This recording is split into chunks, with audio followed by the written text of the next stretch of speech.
ओम नमो भगवते वासुदेवाय। हरे कृष्णा, राधे राधे।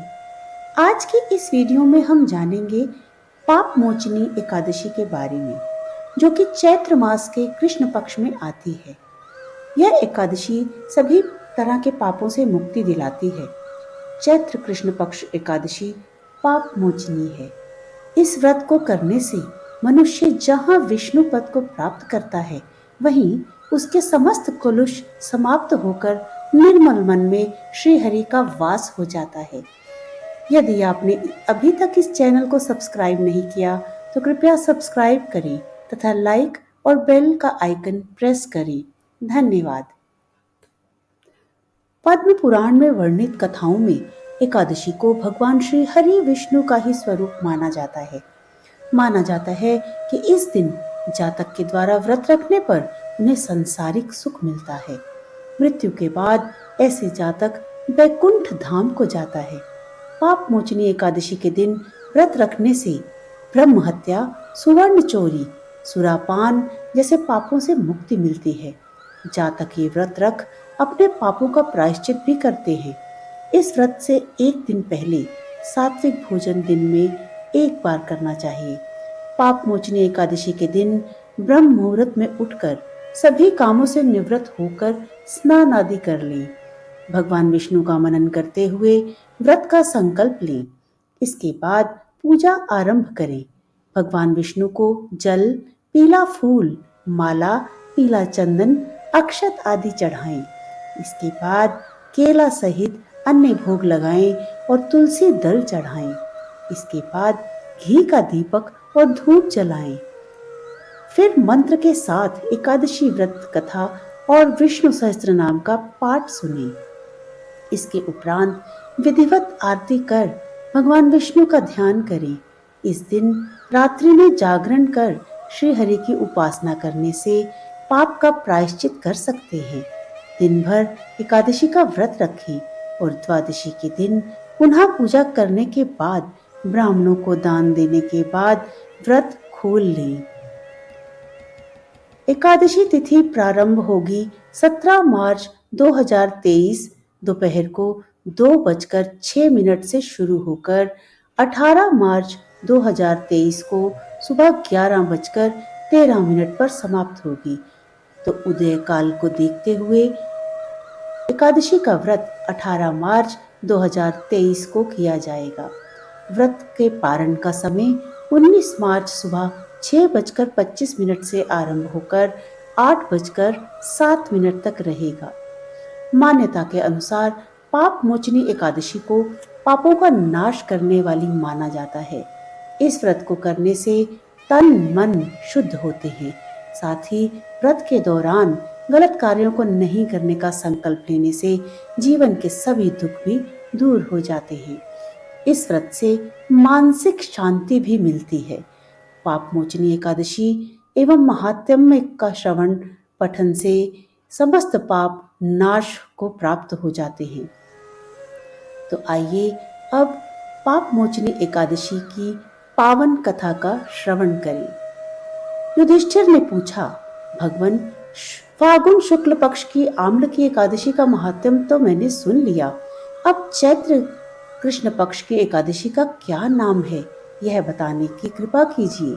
भगवान श्री कृष्ण बोले, राजेंद्र सुनो, मैं इस विषय में एक पाप नाशक उपाख्यान सुनाऊंगा, जिसे चक्रवर्ती नरेश मंधाता के पूछने पर महर्षि लोमश ने कहा था।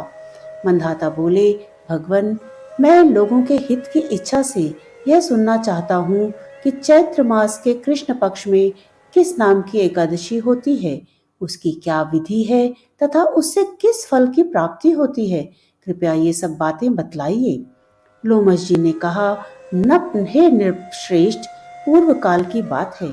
अप्सराओं से सेवित चैत्र रथ नामक वन में, जहाँ गंधर्वों की कन्याएं अपने किंकरों के साथ बाजे बजाती हुई विहार करती थी, मंजू घोषा नामक अप्सरा मुनिवर मेधावी को मोहित करने के लिए गई।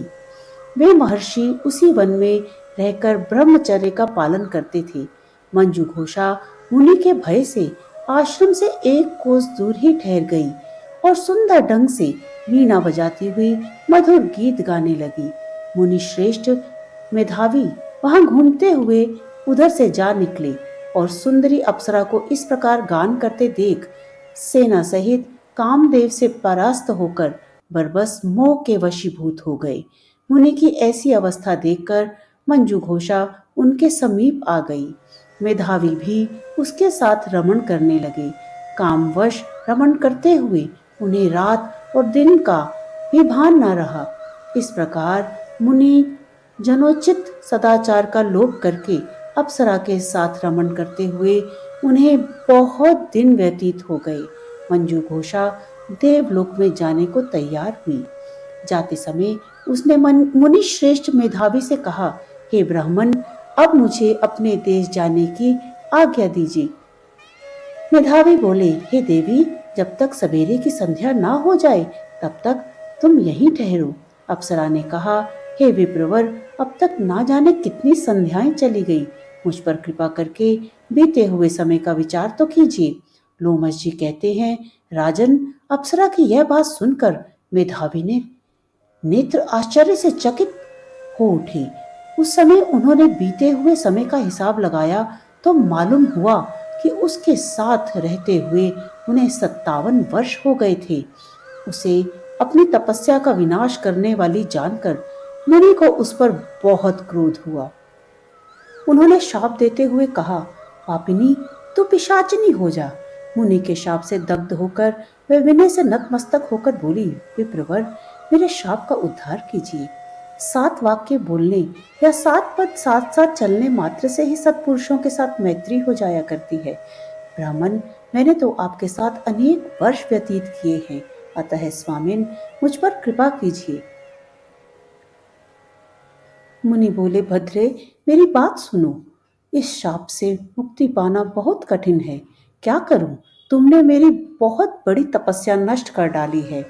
चैत्र कृष्ण पक्ष में जो शुभ एकादशी आती है उसका नाम है पाप मोचनी। वह सब पापों का क्षय करने वाली है।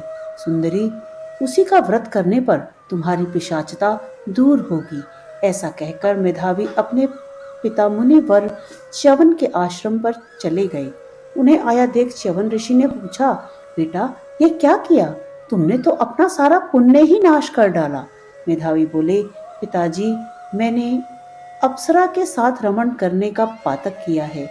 यदि कोई प्रायश्चित है तो बताइए, जिससे मेरा पाप का नाश हो जाए। च्यवन ऋषि बोले, बेटा, चैत्र कृष्ण पक्ष में जो पाप मोचनी एकादशी होती है उसका व्रत करने पर पाप राशि का विनाश हो जाता है। पिता का यह कथन सुनकर मेधावी ने उस व्रत का अनुष्ठान किया। इससे उनका पाप नष्ट हो गया और वह पुनः तपस्या से परिपूर्ण हो गए। इस प्रकार मंजू घोषा ने भी उस उत्तम व्रत का पालन किया। पाप मोचनी का व्रत करने के कारण वह पिशाच योनि से मुक्त हुई और दिव्य रूप धारिणी श्रेष्ठ अप्सरा होकर स्वर्गलोक में चली गई। तो हे राजन, जो कोई मनुष्य विधि पूर्वक इस व्रत को करता है उसके सारे पापों की मुक्ति होना निश्चित है, और जो कोई भी इस व्रत के महात्म्य को सुनता है उसके सारे संकटों से मुक्ति मिल जाती है तथा उसके पापों का नाश होकर पुण्य फल की प्राप्ति होती है। ऐसा इस एकादशी का महत्व है। एकादशी के अगले दिन अर्थात द्वादशी के दिन सुबह स्नान आदि नित्य क्रिया से निवृत्त होकर भगवान का ध्यान करके योग्य ब्राह्मण को भोजन कराएं और यथाशक्ति दक्षिणा दें। इसके बाद स्वयं भी भोजन करें। व्रत के दौरान आप निम्न फलाहार ले सकते हैं: चिरौंजी, मेवा, दूध, फल की मिठाई, फल आदि लिए जा सकते हैं। यह कथा श्री भविष्योत्तर पुराण में वर्णित है। यदि आपको यह वीडियो पसंद आई हो तो चैनल को सब्सक्राइब करें और कमेंट बॉक्स में नमो नारायण लिखें। श्री लक्ष्मी नारायण भगवान की कृपा आप पर व आपके परिवार पर सदैव बनी रहे। जय श्री हरि।